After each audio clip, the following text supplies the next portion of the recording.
The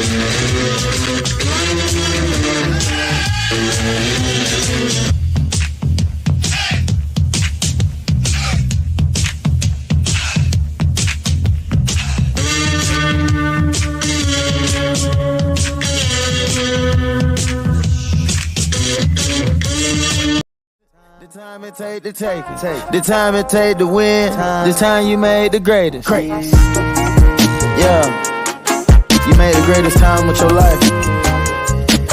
Right now is greatness. You picked the perfect time in the world. Is right now. That time is greatness. I don't care how long it take. I don't care what storm you've been through. It's greatness. It's how legends is born. Greatness. I couldn't do it without the greatest group in the world.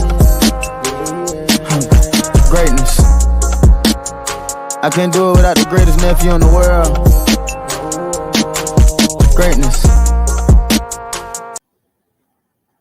I'm Mac, CEO of National Streaming Sports Network and the host of the Mac and Jack Sports Show.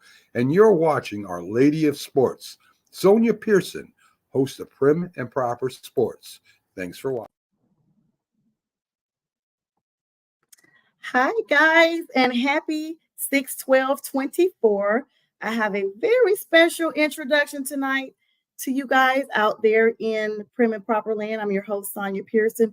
This is Lawson, and today is his 6th birthday, my first son. So everybody out there, just wish him a happy birthday. In fact, I'm going to let you see him really well. I'm going to take this virtual background off so that I can make sure he's very visible.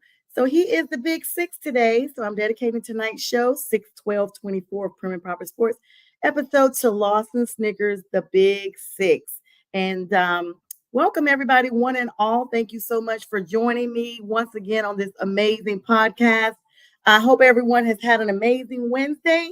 You guys, we are moving on through this month. Sunday is Father's Day, so happy Father's Day to all the dads, uncles, brothers, and mentors out there in all the viewing land. Now, tonight, I have another blessing, you guys. I have the absolute pleasure of bringing on another co-host, a podcast guru himself of the Detroit Lions, the Detroit, you guys. Let's get it. Don't get it twisted. I hang with felines, Panthers, and Lions. Gonna bring on the one and only Nate Castro of 313 Den. What's going on, Nate? How you doing in the D12?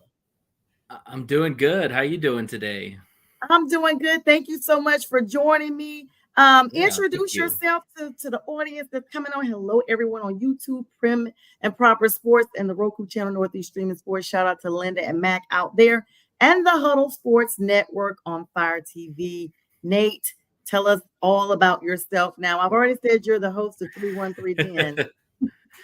Yes, I am the host and founder of the 313 Den. Man, we want to get out there and be the best Lions podcast that's out there. And, you know, we started beginning of this year, so we're excited. You know, I've always wanted to do my own podcast. It's been a dream of mine, and I have a great co-host in Jeremy Myrick that we do it together, and we both love our Lions, and we're excited for the new season. But we're true fans. We're not the fans that just jumped on the bandwagon because the Lions started winning.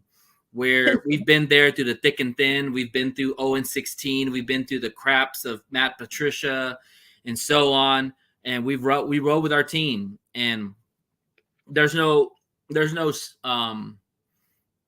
sorry, I'm trying to lost my thought there.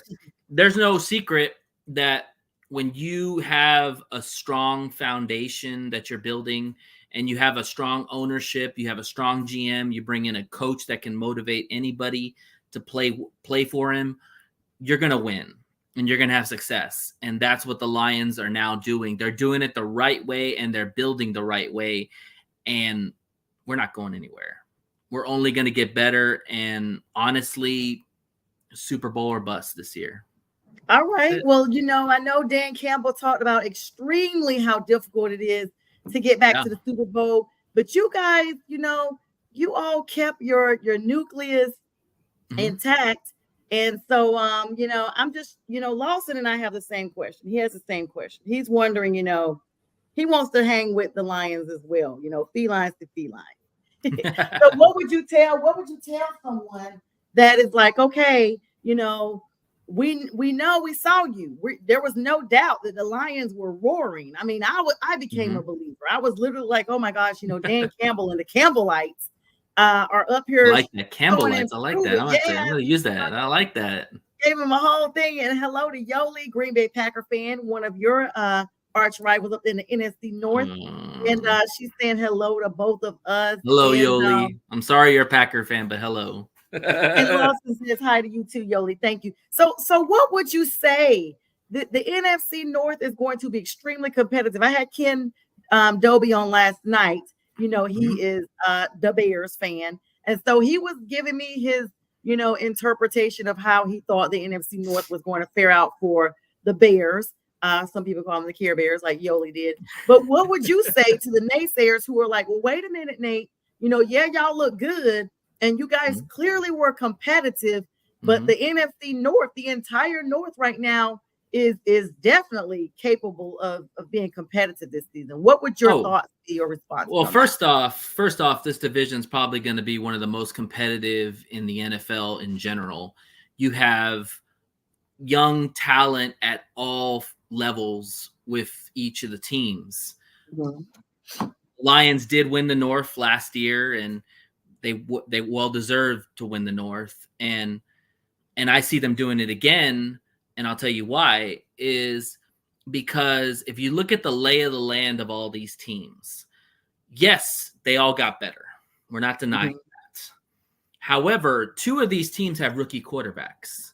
And you know all about rookie quarterbacks. Yep. Bryce Young was the number one pick last year for y'all.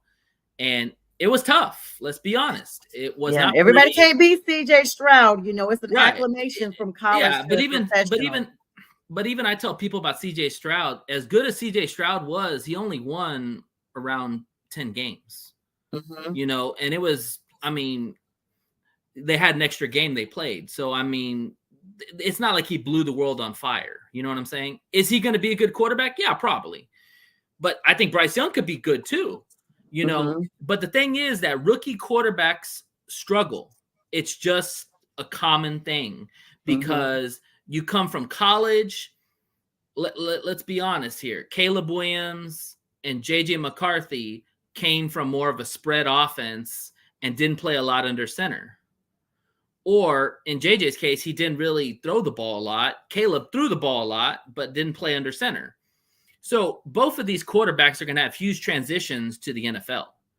So that being said, two of those teams, I don't expect really to make a lot of noise. I think a lot of their fandom says that they will because of what's around them. But at the end of the day, if you don't have a proven quarterback, it don't matter how good your talent is. You're not going to win. So what do you think about Caleb Williams? Are you saying that he's probably, do you think, so there's been a tantrum amongst fans, Bears fans, as well as, the NFL as a whole, that Caleb Williams, like that the Bears look better than they have since 85 across the board. Would you agree with that? Or would you think that it's overhyped because, that's their fan base? Look, I'm not going to lie. The Bears are probably one of the most talented teams in our division. There's no doubt about that. They increased their receiving core by getting Keenan Allen, who's a dog. He killed us in last year against when we played him. Yeah. They got DeAndre Swift, that used to be a former Lion. So they re-signed Jalen Johnson. They have a lot of weapons and a lot of good players. The thing is that it starts and ends with the quarterback. The teams that aren't good is because they don't have a good quarterback. The teams that are good and great is because they have a good quarterback. We don't know what Caleb Williams is going to be. When I watch Caleb Williams play, I saw a guy that likes to run out of the pocket, throws off platform a lot, kind of does a lot of Patrick Mahomes in some aspects. Yeah, he's not going to be able to do that in the NFL. He's going to have to throw from the pocket consistently. Now, the one thing I will say about Caleb Williams is that Caleb Williams is probably got the best situation that a rookie could ever have. You've got two legit receivers and one possible rookie receiver that we expect to be good, but I don't give anybody their flowers until I see him play an NFL game. So you've got two legit receivers, you've got tight ends, you've got running backs, you've got a decent O-line. Like, you have all the pieces for Caleb to be successful. But it's up to Caleb is if he's ready. You know, that's my question. And then same thing with Minnesota. You know, Minnesota, you've got JJ, you've got Addison, you've got Hawkinson, you've got a good line, you've got Aaron Jones, who came over from the Packers, but you have a rookie quarterback. So kind of circling back to that is like, basically, I'm not worried about those two teams, I guess is what I'm trying to say, because they're going to have their lumps. They're going to take their losses. It's probably not going to be a year for either one of those teams. They'll probably be fighting for last place or third place. And then you have the Packers, of course, which, you know, your friend Yoli's a Packer fan. And I'll say this about the Packers. Jordan Love, I think, is going to be a really good quarterback, but he only played really 8 games of really good football. Yeah, I forgot all about Green Bay. All I could think about was I literally legit have been telling everybody, hey, everybody, Green Bay was that sneaky good team that came up and eliminated Dallas out of nowhere. That's when people started paying attention to Green Bay, is like the last couple of games. They didn't notice it because I didn't notice it. And I was literally like doing this show every week, like, oh, okay, some shows never mentioning Green Bay. And then we got plenty of shows on this huddle thing that loves Green Bay. So they get all the love in the world. Yoli is a Green Bay fan. She has 8 brothers that are Bears fans, and she is the only Green Bay fan. And they all live in Illinois. So Yoli, she's been giving it to the Bear fans because they haven't beat the Packers in almost, I think, 3 or 4 years. Yeah, she's always on there talking about that, and very, you know, interactive. I love Yoli. She's amazing. So all right. So you know, what about Minnesota? I kind of, you know, Kirk Cousins comes to Atlanta, and now they got JJ McCarthy, who, in my opinion, was not supposed to be moved up that high to be taken in a draft. But they got Sam Darnold also. Jets, Carolina Panthers, and I think he went somewhere out in the West for a minute. And now he's with you guys, and they are projected to start Sam Darnold. I don't know. To me, my opinion is always some quarterbacks or team players, period, any position, go to other teams and flourish. The Panthers are a prime example. DJ Moore was good, and then he had a mediocre year, and now he's with Chicago and balling out. Christian McCaffrey, who was good in Carolina, but repeatedly got injured because of our O-line, you know, now is on the cover of Madden. The second running back behind Barry Sanders, who had his, you know, a couple of covers, but Christian is the first running back to have the complete cover to himself. That will be debuting in August of this year on Madden. I did not know that. That's awesome. Offensive Player of the Year nominations a couple years ago with the Panthers. He almost was Offensive Player of the Year this year. His name was up there amongst talks with the quarterback, and he is just balling out. He got like a small injury, but he played through it. He missed no time. This is the first season that I think Christian has played consistently the entire season because he wasn't injured. Right. Yeah. So that's my thing. You know, we see that, and we see, so Sam Darnold, I say all that to say Sam Darnold could go to the Vikings and be better than what Kirk Cousins was. I mean, that's a tall task. I mean, Kirk Cousins has been pretty consistent his whole career. Sam Darnold has some talent. The way I look at it is that it's not surprising that Kevin O'Connell, the head coach of the Vikings, came out today and said that Sam Darnold is their starter going forward right now.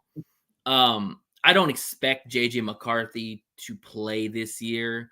I think the smartest thing would be to let Sam Darnold play the whole season and let JJ sit down and learn the offense, learn his players, and then next year he'll be ready to start.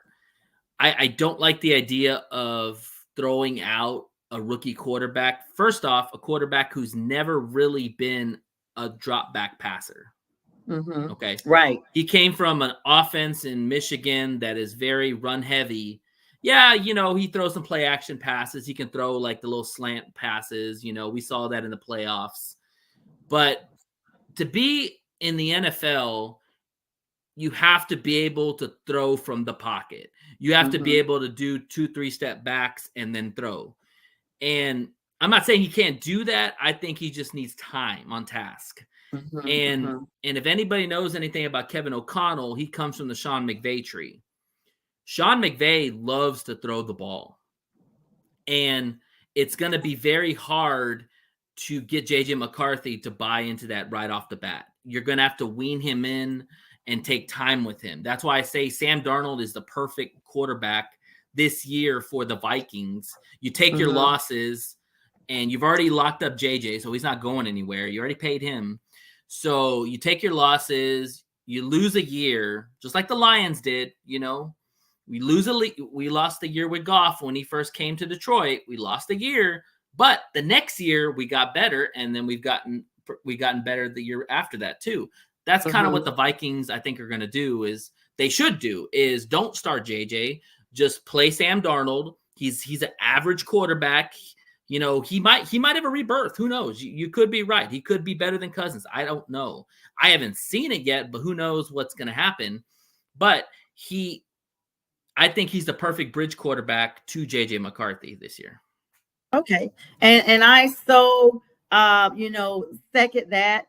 It's going to be exciting to see if we actually see Sam Darnold look amazing. I mean, it's kind of one of those things that you can't count anybody out yet because you never win a playoff game or a game period in June. I mean, this OTAs, mandatory mini camps just started on yesterday.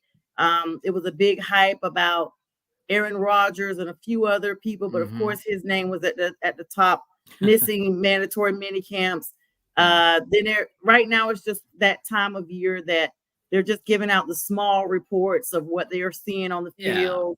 Not too much, of much anything. It's just basically the fact that this is one of those times that we are kind of in the in-between. Even Tom Brady came out today, and he's been very vocal the last few months, maybe even a year, of his perspective of the game of NFL. And he even said today to the NFL reporter, Charles Robinson, who is a reporter with Yahoo Sports, he basically told him that quarterbacking has gone backwards in the NFL. I mean, he's been vocal about talking about how, quarterbacks are the plays and what have you. I mean, some of this stuff is kind of like, okay, we've already seen this, Tom. And I guess since he's out of the league, he's just supposedly bringing awareness. I mean, I don't know. Well, what are your thoughts on that?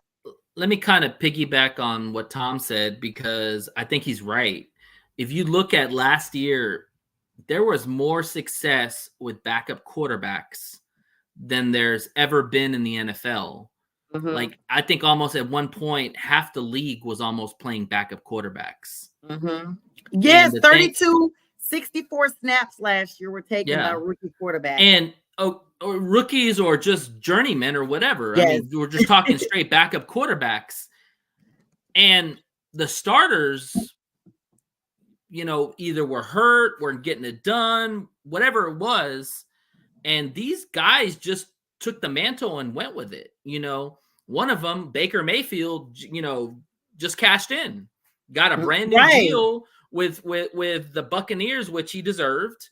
And then, you got a guy like Russell Wilson who left, who it was pretty much a mess in Denver.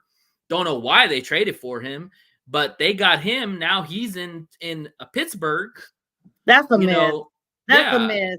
That's a mess. The fact that they would bring Justin Fields there and then they wanted to do that. And hello to James. There's some comments coming in. Let me take a small pause. Sure. Yes, Yoli's saying, I like the little blue Smurf. That's funny. James is saying, what's up? Hey, brother, what's going on, James? J Train of the Friday with the Fellas. It's a regular show I have now. Started out with them occasionally coming on. People love them. So we now have them Fridays at 7. It's him, Anthony Fernandez, who is known as A-Train, and then Kevin Davis, who's known as just Kevo. So hello, Nice. and Yoli's definitely saying there's good.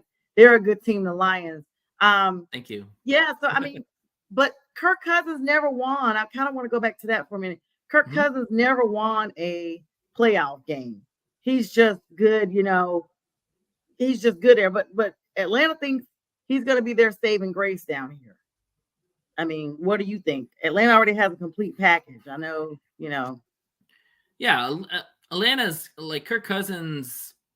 He actually, kind of is like what Caleb's going into the situation. He's going into a very loaded team with Bijan Robinson, Drake London. He's got Pitts at tight end. Got a good line. They've got a solid defense. He's coming into a good situation, and realistically, that division is very up for grabs. Mm-hmm. I mean, Carolina could shock the world and make the playoffs or win that division. Yeah, exactly. You're only the second person to tell me that, so thank you for that, Nate. No problem. I mean, on my good side. I mean, Bryce Young at some point I think is going to pop. And I love the Xavier Legette draft pick. That was a big guy I wanted the Lions to get. I mean, I'm not mad. I like Terrion Arnold. I love Ernest Rakestraw, but I was a big Legette fan. And I know you watched him because he played in South Carolina. I mean, the guy's a dude. He's a huge guy. But he's got speed too. Yeah, he's home. Yeah, perfect. And so you got a perfect weapon for, with Bryce Young. You got Thielen still. I think Thielen's still on the team, right? Yes, okay. AT. Fingers crossed that he stays. I heard some rumblings early on that he might not, and I'm like, please don't say that, because the AT connection was real. Like, he was just clutch in a lot of he's a perfect compliment for a young quarterback like Bryce Young. You've got to surround weapons with a young quarterback. That's why some of these quarterbacks, people are expecting them to be better because of the weapons they already have around them, and but kind of going back to what you're saying about the Falcons, I honestly don't know, because you've got the Panthers, you've got the Falcons, you've got the Saints, you've got the Bucks. You could argue on any of four of those teams could win the division. It's just a matter of quarterback play. And if we're just talking quarterback play, because that's the most expensive position on the team and the one that gets judged the most, I would probably say right now it's Baker Mayfield. Mayfield, he got his bag. He got another contract. He played well, even though we whooped his butt twice last year. And let's be clear, even though he started out with Cleveland, he was a Panther and we let him go. So that's another example. Yeah. Like, I still don't know. Like, Baker did decent for us. So it's just going to be one of those things like, oh my gosh, like it's going to be a very competitive league. You brought up CJ Stroud earlier and how he came into the league, basically a phenom in his own right, because very rarely, I mean, we see it from time to time, but a quarterback, especially with a new coach as well, to come in, take your team all the way up to the playoffs. And they actually had me rooting for them silently, because I was just like, wow, what an underdog story to come from the bottom and go all the way with a rookie quarterback and a rookie coach. The AFC South is going to be super competitive coming up. Good. I guess you already got it. I was getting a little dark there. Sorry. I literally had sent you a message, but I don't think you saw it. So I was like, when we I didn't see it. No, I didn't. Maybe you'll see it. So awesome. So thank you. There's for that. light now. We're good. Yes, because our audience would have been, what happened to her guest? But I'm glad you're here. So thank you. You did ask me before the show. That's poor parenting on myself, because I forgot it's getting dark. So yeah, but what would you actually say to that? Oh, yeah. So Yoli, he does have his own show. Tell some people are just coming in, Nate. So let them know how to find you. So you can go to our Facebook page, the 313 Den. Search that and follow our page. We always add content every day. We try to scrounge up any kind of Lions news right now, because right now we're in the dog days of summer. But we try to add little contents. We put our podcast up there. Our podcast is the 313 Den. It airs 6 to 7 on Saturdays on the Huddle Stream Network. please check us out. It's Central Time. Yeah, we talk Lions. Like I said, right now we're doing a fandom kind of like the next 6 weeks, since we're not really going to be having a lot of Lions stuff going on. We're bringing on fans. And so if you're a Lions fan or, or even an NFL fan, I mean, we'll chop it up with you and we'll talk your team. But yeah, we're kind of giving to the fans like this opportunity, giving a platform for a show. It's like, hey, come on our show, talk to us, and so, yeah, if you're interested, please message us on the Facebook page and we'll get you on. And I love that because you guys are a new show. But yeah. I remember when I tell you guys, because you and I were talking before we started live, I've been doing this since 2016. I didn't realize it was that long until, YouTube shows you when you created your page. And I'm looking at some of those old videos, like Cam Newton and Luke Kuechly, and all of them were still on my team when I started my podcast. I still have podcasts on the original one because it started out with me just doing a Panthers podcast, kind of for the fact that I had the Pantherettes, fan club. And then I was just like, well, I have an interest in all sports. So then I found myself talking about other teams like, we got beat by them today, or we beat them. And then I was like, okay, you know what? It just became a whole thing. And then Mac and Linda, the great producers at Northeast Streaming Sports, reached out to me last fall, and the rest is history. It literally took off from that point. I can't thank them enough. I love them. They are amazing people up in the Northeast. And they have the Sunday morning big sports show, the Sunday morning big football show. Mac and Jack have their show. A lot of NFL guests in and out. Jim Jeffcoat, Byron Williams. We have Pags, the Philly sports guy. A lot of well-known people in the sports industry. And so, now that I have the blessing of being on the Huddle Sports Network, because, I was linked up with you guys a couple of months ago, it's my obligation and my joy to also expose other people to, the Midwest, the teams, the North, the North, as they say. And so it's been extremely exciting being on the Tundra Network with them. And now I'm looking forward to my appearance with you on 313 Den because absolutely. I told you I was definitely pulling for the Lions. Us felines got to stick together. And you guys actually made me have hope in football again when it was. Well, I'm glad because I think it reinvigorated a lot of people just in general that love the NFL because, if you see a guy like Dan Campbell, he's such a passionate dude. And one thing I love about Dan Campbell is that he's 100% real. Like he's very authentic. He doesn't really believe in coach speak. He tries to, because I'm sure his people have said, hey, coach, we might just need to just tell them what they want to hear, but he don't care. Like he's real as it comes. And I was listening to some of the pressers from our assistant coaches because they were kind of interviewing them. And the one guy that never met this guy before, I'm going to give you a little quick story. So because they asked him, how did you know Dan Campbell? And he's like, I didn't know him. He's like, I went to one of his OTAs and he didn't know who I was. I guess he maybe just popped in for whatever reasons or was invited. And he's like, Dan Campbell singled me out and talked to me for like 20 minutes or 30 minutes aside when I was there. Didn't even know who I was. Just talked to me for 30 minutes.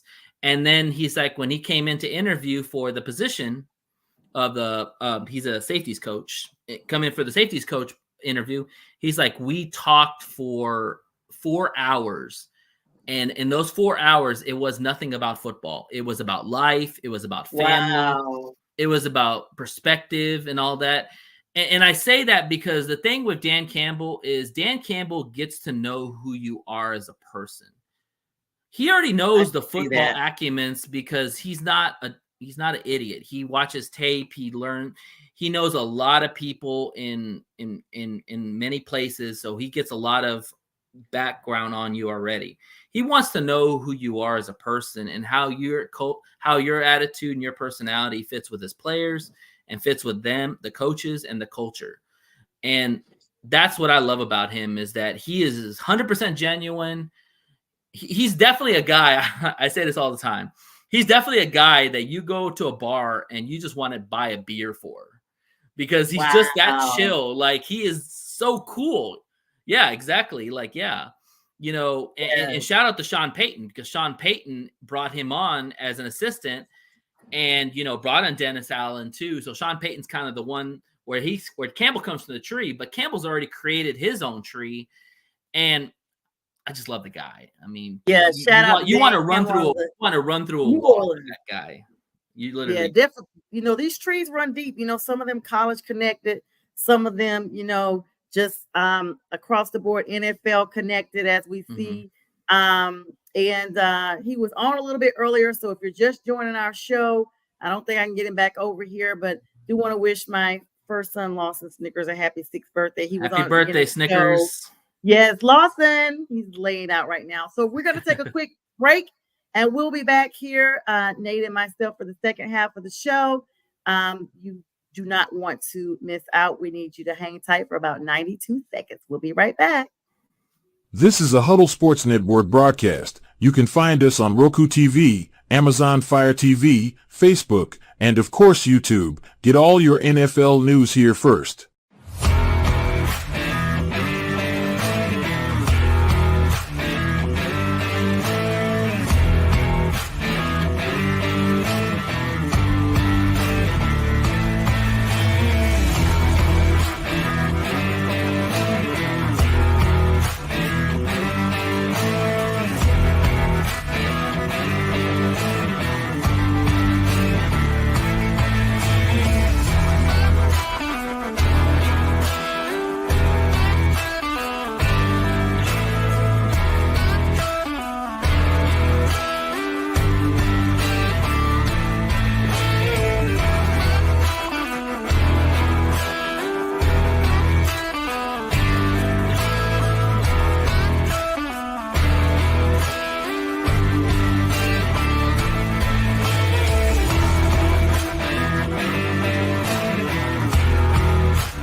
All right, so here's Lawson for you guys. Was able to get him back with his little birthday hat on. He thanks everyone, Lawson Snickers, for the love. And Nate, we thank you for hanging out with us. We're kicking off the second half of the show here. Yeah, thank you for having me. I'm loving it. Yes, shout out to the Huddle Sports Network. And let me tell you one thing about me. People never come on once. Your family, once you come on that one time, it's like a, you know, gentle, friendly reminder. I'll be reaching out like, hey, what's your schedule looking like? Ready for you to come back. I always love talking football, especially now that basketball is kind of coming to an end. There's going to be a lot of free time in the evening, so yeah, I'd love to come back on. You're doing a hell of a job. Like, thank you so much. I really appreciate that. I feel ESPN might be calling you at some point. You know, my sister has a joke about that. She's had it for a little bit. She's like, she was literally sharing my lives and putting hashtag Road to ESPN. So shout out to my sister, Anissa Jones, in North Carolina tonight. I really appreciate it. I received that. I kind of have an interest in being like a legal sports analyst as well, because I have a law background. So yeah. And James J. Train said Lawson is such a good sport wearing his birthday hat. He is, J. Train. Listen, I can't keep it on him the whole time. I've already taken it back off of him so he can relax. And I gave him your birthday wish earlier. So thank you so much for that from his uncle. Yeah, Nate. So we started kind of talking about a little bit, you know, like you said, basketball is wrapping up. Just your opinion without going too far, because I don't think on you guys' show you talk too much NBA. But we actually tried to do an NBA show, but it kind of we started doing the huddle thing, and we're very grateful for the opportunity. But yeah, we want to go back and do it at some point. It's just that right now we're putting all our focus on making the 313 the best out. Yes, but you still know, that, you know, some people are like, oh, I don't watch basketball at all. You know, like the Mavs. I'm a savant. I watch everything. So what you got? So my question was, I personally think that the Celtics are going to get it done in 5 games. What are your thoughts on this? Like, they're playing the next game. It might be tonight or tomorrow. They're playing tonight. Yeah, they're playing. Yeah, it's 50-51 right now in Dallas. Thanks for that shout out. So the Mavs are trying to hang in there, because right now they're down 2 games, and there's no team since 2018 that has come back from a 2-0 deficit. It's literally only 5 teams in NBA history that's come back from a 2-0 deficit to come back and win the playoffs. And if the Celtics win tonight, I don't think there's any team that's come back from the 3-0. I think that's a 0 right there. It's pretty much done. So they blew them out really bad the first game. Yeah. What are your thoughts on what may transpire? Do you think the Mavs get it done tonight? I think, honestly, I don't know if it's going to be a sweep if Boston wins tonight. I think Dallas has some kind of idea or hope that they can win at least one game. Mm-hmm. But the reality is that Boston's kind of like the 49ers of the NFC. They're more a veteran. They're more of a veteran type of team, but they have dudes everywhere. Yeah. That's what Boston is. They have dudes everywhere. They have vets. They have Tatum. They have Brown. They have Holiday. Porzingis though. Porzingis is out, yes, but they have Horford. I mean, they have a legit starting 5, even without Porzingis. And the problem with Dallas is Dallas has got Kyrie and Luka. Yep. That's it. You know, and Kyrie is not the Kyrie he was a few years ago. He's only like Robin to Batman, in my opinion. Right. And so it's an unfair series because I think people watch Boston and how talented they are. It's not surprising what they're doing. And the fact is that it's only a 1-point lead at halftime on the road. That's not good for Dallas. Because when you come home, you're expected to really blow them out or get that energy going. And the fact that Boston is only 1 point behind you at halftime, that's scary. You know, like Boston might not be playing their best and they're still right there. So and resting. Because they got a whole lot of weapons. Exactly. Yeah. They have a whole lot of weapons. I mean, and let's just be clear, Boston really bounced back after that whole coaching debacle a couple of seasons ago. And so to see them come back, I'm not a Boston fan, but they already coast. I am a Jason Tatum fan because he's a Duke alum and I'm a big Duke fan. It's just going to be interesting to see. But like James said, if Boston wins tonight, you may as well open the broom closet up and pull out the mop bucket and the broom. I don't think Dallas is going to get swept, but yeah, Kyrie is going off tonight, which is expected. I mean, 5 games. 5 would mean they may win 1, and then that's going to be it. Because think about it. I think they win 1. Yeah. Yeah, and then that's going to be it. So to me, one and done is almost a sweep. It's just delay and inevitable. It's not the sweep. Yeah, exactly. Well, all right. So let's get your opinion. You know, moving on away from NBA. Good luck to those guys. And James does say that Porzingis is out and Boston is still finding a way. Exactly. Yeah, they're just deep and talented. That's what happens when you have one player go down.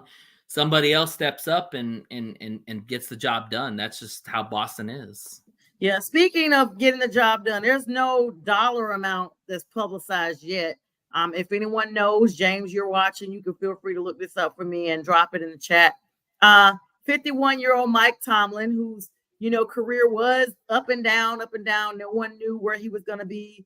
173 to 100 to 2 ties in his 17th season as head coach with the Pittsburgh Steelers, has now found himself in the last year of his contract with a 3-year extension. He was mostly successful during Ben Roethlisberger's time there, but of course, the Steelers are looking to be more back to the old school Steelers. We're having both Russell Wilson and Justin Fields there. Congratulations, first of all, to Mike Tomlin. Pittsburgh you don't hear of them firing their coaches. Like, they just keep coaches. I think they had 6 or 7 their whole. Yeah. They had Cowher and they had I don't remember the guy's name, but they had one coach and then they had Cowher and now Tomlin. Yeah.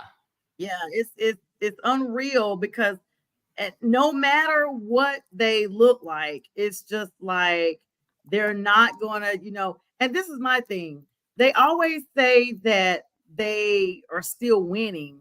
And my thing was always like, well, are they really winning? Because they were just in a wild card. But I guess that's a win if you think about it. I mean, he hasn't had a losing season in his tenure, which is insane to think about. Now, are they on the cusp of getting to a Super Bowl? Probably not. But they have been competitive, and I feel like he gets the most out of his players. You know, I love Tomlin. I have nothing but the respect for him because, you know, in this world, minorities, it's hard to be a head coach for even a couple of years. Like, you know, it's such a short thing that they give you, as far as if you don't get it done, you're gone. Yeah. You know, look at the Panthers. David Tepper gives you 18 months. Yeah, exactly. 18 weeks. Wilkes got the boot like literally when he walked in the door. Oh my God, poor Wilkes. I mean, he got the boot and he was winning. And then he went to the 49ers, go to the Super Bowl, and was not the reason why they lost, and got the boot again. Poor Steve Wilkes. It's a cutthroat world out there, especially in coaching. But for a guy that was a defensive backs coach to get a shot at such a prestige franchise, and one that believes in truly giving everybody and anybody an opportunity, the Roonies, which are the platform for, you know, diversity, which I love. He's lasted 17 years. That's insane. Like you're talking greatness in that aspect for him to be there that long and that storied franchise. And like I said, he's never had a losing season. You know, and you're not going to win a Super Bowl every year. Like, fans have to understand that. But Mike Tomlin's gotten rings. He's got rings to show. Yeah. He's got some jewelry, as they say. And James said it right. He says the success is indicative of the storied Steelers history as a great organization. They're loyal to their staff, respect. And to that end, while we were chatting, Pittsburgh has had 16 coaches in their history, with the first being Forrest Dudes in 1933 for Forrest Dowd, my apologies. And all the way up to the last few coaches, the era that we would remember, would basically start, I guess, Chuck Noll, 1991. Yes. Are you kidding? And then Cowher. That's like 30 and then Cowher years. came on. Yeah. And then That's Cowher. crazy. And then Tomlin. Yeah. Yes, but to know that they are literally coaching that long, like from basically 22 years as a coach, Chuck Noll, and then Bill Cowher, like 1992 to 2006. Like that's from my high school all the way through my college. And then, of course, Chuck Noll was before I was even born, all the way up to the point I was a junior in high school. Crazy. And then Mike Tomlin's been there since 2007, winning the Motorola NFL Coach of the Year in 2008. Now, I mean, kudos to him. I mean, do you think there's really going to be a debacle with the quarterback position up there? Because, you know, I honestly was shocked, Nate, when I saw them bring Justin Fields there after they had gotten Russell Wilson. I mean, I know they got Russell for pennies because Denver's still paying them, but I guess it's kind of like a really good investment move, because in case, you know, and then you meet the minority quota, because you got 2 minority quarterbacks. What teams can say that? And you got a minority coach. It's a trifecta. So, but then they're talking about having Justin Fields run snaps and stuff, like not even quarterbacking him. I don't get that. Yeah. I mean, if there's been one knock on Mike Tomlin, is probably he's outside of Ben Roethlisberger, he hasn't been the best at developing quarterbacks. I mean, Ben Roethlisberger fell into his lap. Like, the guy is a Hall of Famer, you know, won you championships, was steady Eddie the whole time. Now this is kind of like, okay, now Tomlin's really going to have to be creative on what he wants to do at quarterback, because like we talked about before, here's the thing. You either have a good quarterback, you have an okay quarterback, or you have no quarterback. I would say that right now the Pittsburgh Steelers have probably okay quarterbacks. Russell Wilson is long in the tooth. I'm afraid that his career is probably coming to an end very soon. Yep, he's had his best days. Yeah, and it's also it's not only has his play regressed so much, it's his mouth has gotten him in trouble. Mm-hmm. You know, maybe it's Ciara, maybe it's him, maybe it's just comments they make. You can't do that in the NFL because other teams don't want to pick you. You know, we talk about Kaepernick. You know, Kaepernick fortunately said things, and the NFL blacklisted him. Let's just be real. Yeah, he's been, you know, the knee thing, all of that. I mean, yeah, I understand it and I respect it, but the thing is that you have to know who your audience is. Yep. You know, and if you want to play again in the NFL, you have to play by their rules. It's unfortunate. I mean, that's true. We all say that we can't go to our regular 9 to 5. No. And state a clause. Like, I get it. I'm glad for it. I know what they were doing, but there were so many mixed reactions to that. There were so many unclear reactions to that. People that didn't know, and then it just, this is my thing, Nate. I go and watch sports for an excursion, mental excursion from stress. Football is my happy place. That's why when the Panthers are losing really bad, I'm like, let me just find a team. Like, I'll say it on the show. Let me just find a team. That's how I became like really invested in the Lions. Let me find a team that really gives a flip and they're playing like they want to win and they got the tools. And I'm happy when I watch the game. And even if they lose some, I know they look good playing. So that's where I go for football. This is such a high stress, environment in the world. The older we get, the more stress we take on with jobs, personal relationships, what have you. And so football is my escape. And so I just personally was like, I don't want to see it. Then all of a sudden there's no national anthem. I'm not going to get into all that. I'm really glad you said that because I actually had this conversation with my friend earlier yesterday because I don't know if you heard about the Harrison Butker speech that he gave. Did I? Stay home and bake cakes and stuff or something? Yeah, and on top of that, now the Chiefs he wants a new contract. Well, you think the Chiefs are gonna, you're kind of becoming a PR nightmare for us in some good ways and people portraying other ways now. But wait a second, Nate. He did save the life of his linebacker who just had a cardiac arrest. I did hear about. He was the one. He was the one that noticed that and got him help. So I think that's going to bounce out a little bit. Yeah, but this is just my opinion, and I'm going to make this very, very clear. This is my opinion. I don't want to hear what other players have to say about issues outside of playing the game. Yeah, because I do agree with you. I tune away from life to watch sports. Sports is my escape. So I'm 100% with you on that. And though I do respect what they say, I think that if you want to have those platforms, cool. There's a day off. It's called Tuesday. Yes. Give it all you want Tuesday. But don't put it into the sports arena because, and this is just entertainment in general. This goes for rappers. This goes for artists. This goes for basketball players. This goes for anybody who gives entertainment that we pay everything. For. Yes. I don't want it shoved down my throat. I don't want just keep it whatever you got going on and what you're doing. Keep doing what you're doing. Outside of that, you can have whatever you want on Twitter or whatever. I don't read any of that crap anyway, so by all means, go for it. But when we're talking about the game that I love, the game that I want to sit down and enjoy, I don't want to think about controversy. You know what I'm saying? Yeah. I mean, it makes it not fun.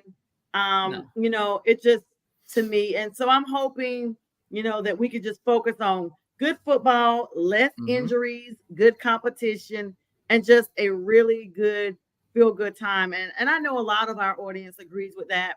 I do hold a platform where, people may come on here sometimes and have a difference of opinions about things, but it's very respectful. It's usually about little minor stuff, like about my team is garbage. And of course, even if we lost every game for 5 years, I'm going to say we're the champs. Okay. Even though I say I'm so tired of them losing and I need a new team, I still have a personalized Panthers Georgia plate on my car that everyone knows. I have Falcon fans blowing and waving at me, especially if they win. Like they'll hurry and flag me down. I've had people, hurry up and gun me down on the road, like, oh my God, like waving and pointing and stuff.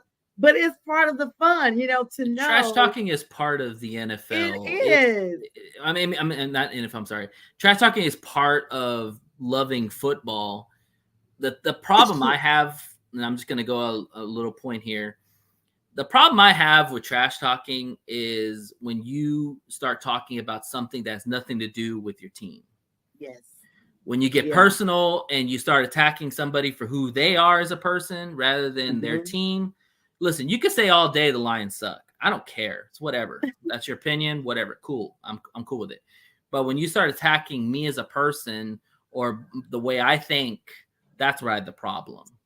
And I think people need to really check themselves in that aspect and realize that, hey, we're all here to have fun. We're all here to razz on your team if they suck, whatever it is. I mean, we were 0-16 at some point. You don't think I heard it from people? It happened. Oh, yeah. But it's when you get personal and start getting into other areas that you don't want to get into or step away from. That's where that needs to stop. And J Train says it best, because we talked about this on the show. They still got Rashee Rice up there, and he's run over people and everything. Harrison was giving this to a private college that they are conservative. The college as a whole is conservative. And the only reason why it's such a big PR nightmare, so to speak, is because we live in a social media era. Everybody's recording everything. Everybody's tweeting, retweeting, posting, TikToking, everything. So you can't have anything just in the confines of where you are anymore. Let me say this real quick about that, because he brings up a good point. Yes, I understand it was a conservative school. Yes, I understand it was church first and everything else second. I get that part.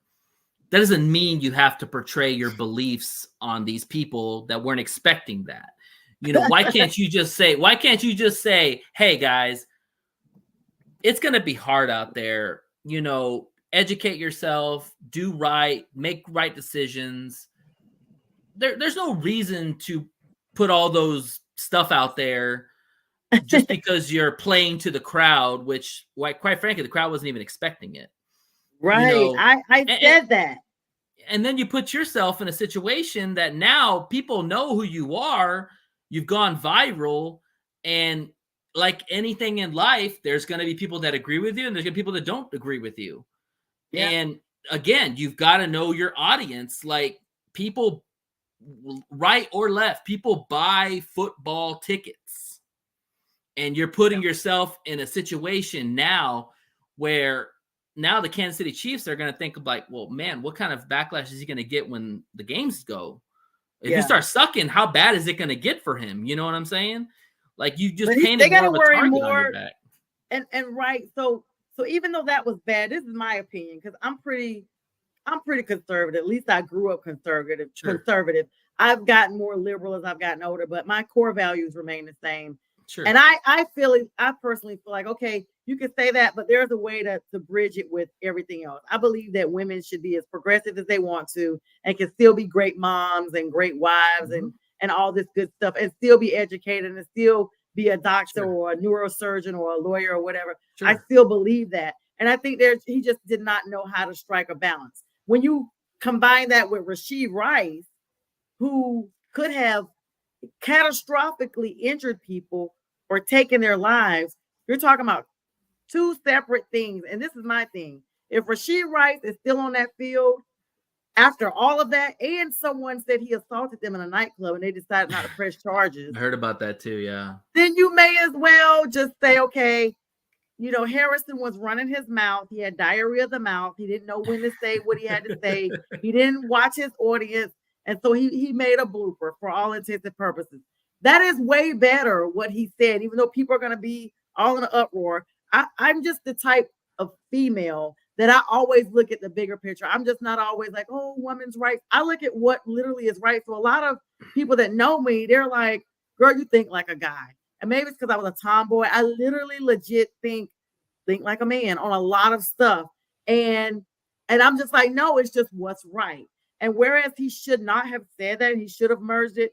In my mind, I'm like, it's way worse that Rashid Rice is beating up on people and running them over on the road than, some verbal words. It just shows you that we don't hold these athletes more accountable. And that's my problem with the NFL is it's so herky-jerky. You suspend one player 6 games for gambling on a football game, not even NFL, and somebody who beats up his wife gets 3 games. Oh my! Why is Von Miller still in the league? Are you freaking kidding me? They had a video and everything. Yeah, I'm floored. I'm floored about that. It's just the incompetency, and it's the lack of structure in the NFL. The NFL is all about making money. Everything is all geared towards making money. However they make it, they're gonna do it. They're gonna put gambling in. Great. You're gonna put every commercial out there about betting, but yeah, you're gonna punish your players for doing, for doing something like that. It's not even NFL. Like it's not. It's hypocrisy. It's hypocrisy. I want to talk about 2 big subjects before we get off of here. Hey, James, again, thank you so much. You get great viewpoints from everyone he loves. Thank you so much, J. Trey. Yeah, we're always talking about how to bring things in, and we're gonna be doing that because. Not trying to get too far on it for now because I got to talk about 2 other things. But even in statistics with different sports, now they're going back finding artifacts from, Negro leagues of baseball and what have you and other sports. And then you're like, well, wait a minute. Is this person really the number one or is this person? And I think you have to look at it from a perspective of where was the team during that time? Chicago does not have just one world championship. But most younger Bears fans or people that are not Bears fans at all only know that they had that 85 Super Bowl. When you go to Soldier Field, they have multiple world champions. The Lions too. Earned before the Super Bowl. And that's what I was getting ready to get at. You guys, before the Super Bowl, which just came out in the 60s, you were world champs. So to say they never won a champ, that is not correct. It's because we live in a world. It's because we live in a world of names. Like just like you buy brands, you recognize names. If it's not the Super Bowl, it's not irrelevant. Yes. Like if you're not hosting the Lombardi, it's not irrelevant. But the truth is that yes, it was a championship because it was an NFL championship. It just wasn't the Super Bowl because they didn't have the Super Bowl. It wasn't created yet. Yeah. And I got, as we literally have like a minute and a half left, I got to get this really squeezed in. Go for it. So first I got to get the Panthers news out there. If you guys have not heard, the Panthers, they put this video out earlier last week or this week where they're going to be doing renovations. People are so hyped up. They put the video like, this is what the stadium's going to look like, fan experience, blah, blah, blah. The history that David Tepper had with the practice facility now being, dismantled because he didn't get the money down in Mint Hill, South Carolina, which is on the border. Well, now it comes out today that the Carolina Panthers could actually be moving. If Charlotte does not agree to a $650 million stadium deal, the Panthers could be moved from the area. A little bit of heartbreak and shock because this has happened before. This has been talked about before, but I don't know by this article if they're saying we could move from Charlotte or if we could be moving from the Carolinas as a whole. In other words, on some St. Louis stuff. Really worried about that. And then as we get ready, I'll let you kind of see if you got a comment on that, Nate, and then we'll wrap up with this last bit and then we'll sign off.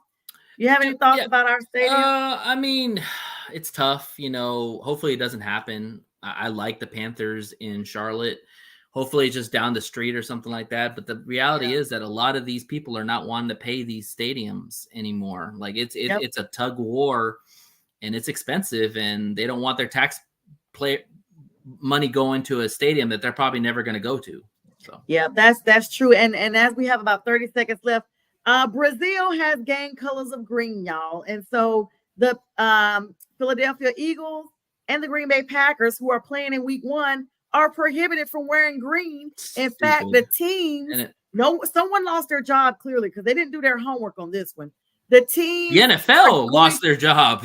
Yes, stupid. They are going to have to be escorted in armored trucks while they are there in Brazil because of the issue with being targeted by these gangs. As we get ready to sign off, your thoughts on that, Nate? Definitely enjoyed you on the show. I mean, it's just, thank you very much. It's stupid for the NFL to even have two teams that are predominantly green if you know the rules. Like, that just speaks to send them over there. Yeah. You could have picked the 49ers and the Cardinals before you did that. Exactly. Or the Lions. But Nate, it's been real. That time went by so fast. Yeah, I enjoyed it. Yeah, it always does. Having you on. Thank you for all the comments and love. And everyone, we wish you a good night. I'll be back on tomorrow night at 7. And we bid everyone a good night. This is Northeast Streaming Sports.